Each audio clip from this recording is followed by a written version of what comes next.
సొలొమోను సామెతలు, ఈ సామెతల్లోంచి ఒక వాక్యం అక్కడ చెప్పబడుతుంది. ఆ సామెతలా రాస్తున్నారు. ఏమని రాస్తున్నారంటే, దేవా నీకు 2 మనవులు నేను చేర్చున్నాను, నేను చనిపోక మునుపు వాటి నాకు ఏమంటున్నారు, నాకు అనుగ్రహించుము. 2 మనవులు చేస్తున్నారంట ఆయన. ఏంటి ఆ 2 మనవులు? అవి కూడా నా ప్రభుకి మనవి చేసే మనవులు, నేను చనిపోక ముందు అవి నాకు అనుగ్రహించుము. వ్యర్థమైన వాటిని, అబద్ధములను నాకు దూరముగా ఉంచుము. హల్లెలూయా. అబద్ధము ఏంటి? అబద్ధం ప్రభు చెప్పాడు, ఈ పండు తినవద్దు అని చెప్పినప్పుడు వారు ఏం చేస్తున్నారు? ఆ పండును తినడానికే ఆ స్త్రీ వెళ్ళింది. ఏమి చెప్పి వాళ్ళని నమ్మిస్తున్నాడు? అబద్ధం చెప్పి నమ్మేస్తున్నాడు. అబద్ధం చెప్పి నమ్మేస్తున్నాడు. నువ్వు ఈ పండు తింటే నువ్వు కూడా దేవతలాగా అయిపోతావు, నువ్వు అలా అవ్వకూడదని, దేవుడిని కింద పెట్టాలని, ఏమి కానువాడిగా చేయాలని దేవుడు ఆ పండు తినొద్దన్నాడు. కాబట్టి నువ్వు లేవనెత్తబడాలి, ఇంకా ఏదో అయిపోవాలి, దేవుడిలాగా అయిపోతావు నువ్వు.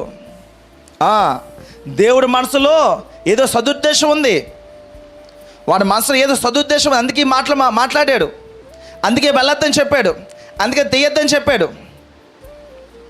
ఎవరి దగ్గర? సృష్టికర్త దగ్గర. సృష్టికర్త తయారు చేసింది ఆయనే, సమస్తం కలగ చేసింది ఆయనే. చూసారు అక్కడ ఏమని అవ్వడం భ్రమపరుస్తుందో?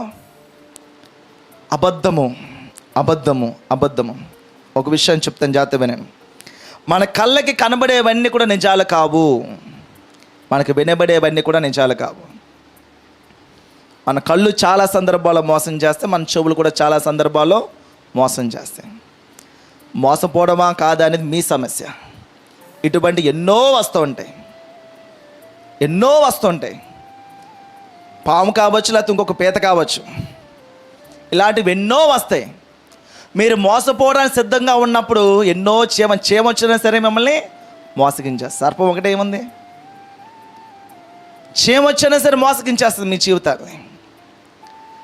సో ఈరోజు మనం వాక్యం చేత దృఢముగా విశ్వాసంలో మనం కట్టబడితే ఎటువంటి అపవాది మోసంలో మనం పడిపోం. ఎప్పుడైతే మనం ఆత్మీయంగా సత్యంలో మనం కట్టబడమో అపవాది మోసాలకు మనం పడిపోతాం, ఈజీగా పడిపోతాం. కాబట్టి ఇక్కడ సర్పము ఈ పండు తిను చాలా మంచిది, దేవతగా అయిపోతావు, ఏది అయిపోతావు అని అబద్ధం చెప్పింది. ఫస్ట్ పాయింట్, ఆ అబద్ధికుడితో సమయం గడపడమే తప్పు. అబద్ధికుడితో సమయం గడపడమే తప్పు, నువ్వు మాట్లాడమే తప్పు. అనవసరంగా అక్కడికి వెళ్ళి మాట్లాడుతున్నావు, వాడితో సమయం గడుపుతున్నావు. ఏమైంది? What's the result? పాపంలో పడ్డావు. సో అపవాది అబద్ధికుడు జనకుడు అబద్ధం చెప్పి అవ్వను మోసగించేశాడు. దాని ప్రతిఫలం ఈరోజు నేటికి మనం అనుభవిస్తున్నాం, ప్రపంచమంతా అనుభవిస్తున్నారు.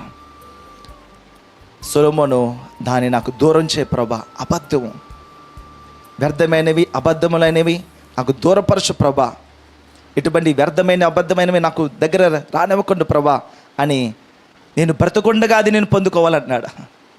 జాగ్రత్త జ్ఞాపకం చేసుకోవాలి. నేను బ్రతకుండగా వాటి నాకు దయచేయి, అబద్ధములు నా దగ్గర లేకుండా దయచేయి ప్రభా.